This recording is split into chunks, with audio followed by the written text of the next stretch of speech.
Kathleen, we are seeing some moves in the peso. Tell us a little bit more about this announcement. Well, it looks like we're having some sort of musical chairs in the Philippines as a new administration is assembled by the new president. And yes, Benjamin Diokno, who has been at the Bangko Sentral ng Pilipinas as its governor since 2019. His term is up in March of next year, and he has been asked to move over to be the Secretary of Finance. He's replacing Sonny Dominguez, who held that position for several years now and has held other positions in government. Just like Diokno himself, he was head of the budget department at one time. He's now had his stint as the head of the central bank. In fact, we just had him on this week in an interview talking about the interest rate hike they did in just a few days ago, and looking for another one in June.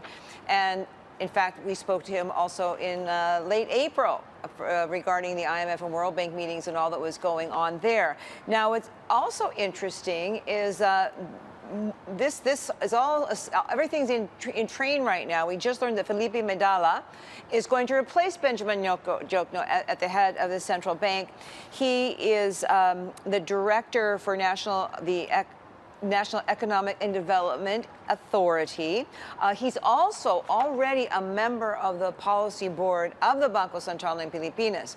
He also has a PhD in economics, which he got in 1983 from Northwestern University. And in fact, he was the dean of the University of the Philippines School of Economics. So he definitely has an economics background, Rish. He's already a member of the BSP board. He too has worked on things having to do with government policy regarding development, also industrial labor relations, all these kinds of things. So he's certainly going to bring a lot to the table. I don't know, it's interesting, isn't it? Because we all know these people through some of these people to a certain extent through interviewing them and watching them navigate the policy issues that were brought up by the pandemic. The Philippines was hit very hard. In fact, one of the worst hard economies in Asia overall, not just South Asia, to get through it. They've started to get out on the other side, but their inflation is rising like everybody else's, and they have to deal with it. So, you know, some new positions and some familiar faces. So exciting to watch what's happening in the Philippines.